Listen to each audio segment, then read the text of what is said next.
Hey guys, welcome back. Sorry about the lighting. Some of my lighting has failed. Some of these Amazon lights that I picked up, they look like that. Not very good. Anyway, continuation of the e-bike build. As you can see, I've added the other controller. Same thing. I used the strapping, drilled a hole through the strapping once I lined it up, and ran bolts through it, and it's pretty solid. It's not going to move. Wrapped this collar I made last year. Got a little rusty, so I cleaned it up and wrapped it with some wrapped. Pretty much matches the pedals with the Kevlar or whatever you want to call it. I repainted this torque bar that I made and repainted the strap. As you can see how nice the strap is. I probably will end up doing these when it's totally finished. I will take them off and paint them and then put it back together. Down the road, I don't even know if I'm going to be keeping this controller. It might be too much for the bike, but for now we'll leave it. All I have to do is put the 1200. I could basically just take this off, unplug it, move this clamp down a bit, and put the 1200 in there.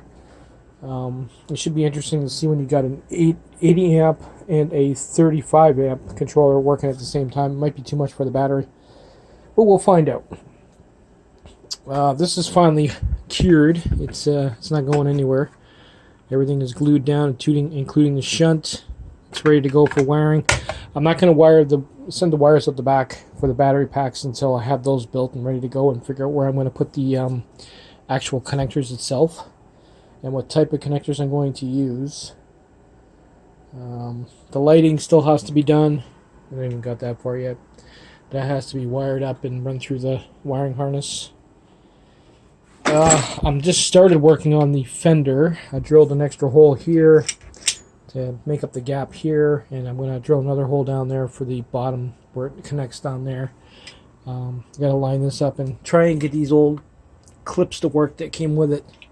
And then once it's straightened out, because this is hard aluminum, then I will take it outside and spray it black. You won't even see it. One thing I do need to work on is more on the battery cases. They are hardly done. They do look good though. You gotta run into some issues that I run into in the past. Like everything I do on this bike, I've learned from my mistakes and things that I didn't like. One thing I don't like is when I installed double bags with batteries on my cargo bike, and these were higher up. The higher up the battery or the weight, you really feel it on the bike. The lower, the better. So that's why this is designed the way it is. Another thing you run into is what I like to call dog earring.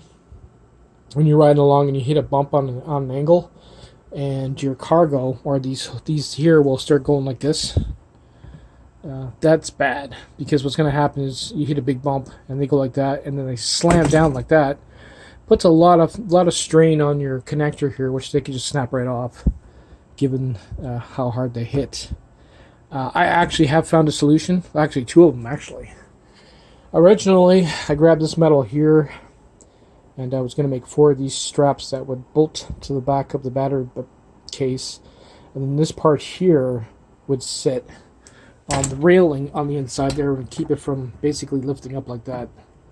But it would still clink, clink, clink, clink. It would still wouldn't be that good. Over time, you'd have to make that out of pretty thick metal.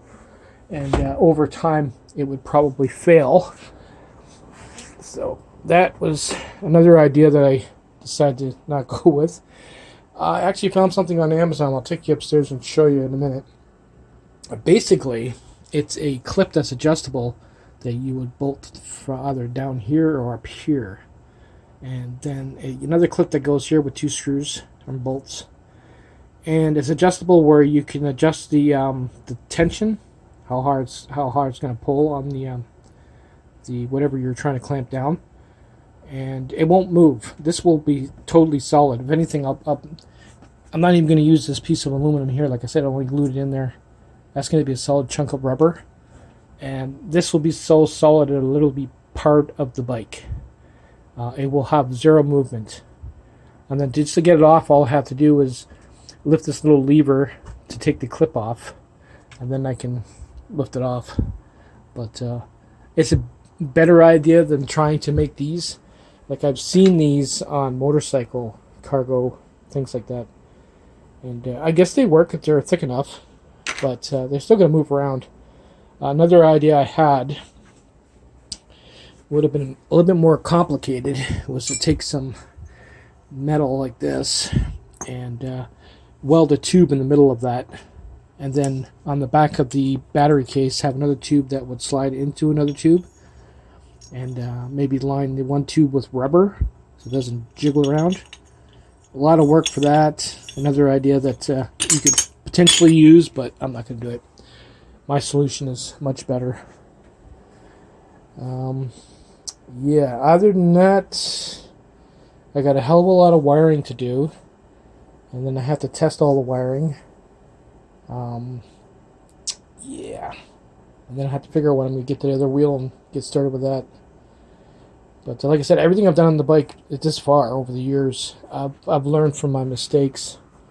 So I've learned to keep the weight low and even, and obviously with the controllers especially.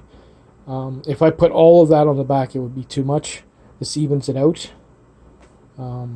It's actually, as it stands right now, you could pick this bike up over your head. It's not heavy. Obviously, you wouldn't be able to do that with the batteries, but let me straighten it out here. It's not that heavy.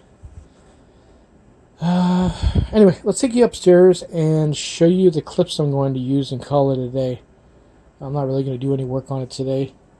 I got to get more supplies in. I got more batteries on the way. Some of these batteries still need leads, but once we start building that, like I said, there's enough for 16S in that one container, and still have about this much left over on the end, which I will have the BMS and maybe some other junk in there. We'll see how we work it out. The other side is going to have a lot of room. And like I said, I'm not going, if anything, I'll be going with 85 volts, and that'll be resting voltage. I'm not going to 90. It's such a pain in the butt. If I go to 90, then I got to modify my shunts and my controllers, and yeah, can't be bothered. 80 volts is actually pretty good for a bicycle. I can't complain. Anyway, we'll take you upstairs and show you what my solution for the dog earring of the battery packs. Well, you know what? $22. This is actually a good solution. Click on it. They're Eating Toggle Clamp Latch 4-pack. 440 lbs, heavy duty holding capacity, adjustable toggle laps, whatever. Anyway, so you can adjust them for tension. And basically this part would be, 2 holes would be drilled into the case. And yeah, I have to figure out a mounting solution for this end. It's either I would go this end on the battery pack and this end on the frame, or the other way around. I'm starting to think this would probably be better on the battery pack itself. And then we just have to worry about putting that on the frame. So that stays with the pack. That would work pretty good. But $22 for 4, that would really take care of my problem with the dog earring. So we're going to go with that. See how it works out. You can even put a lock on it. That's kind of cool. Anyway, we'll try it and see how it works. When they come in, we'll do a video and do an installation and test them. Later, guys. Have a good one.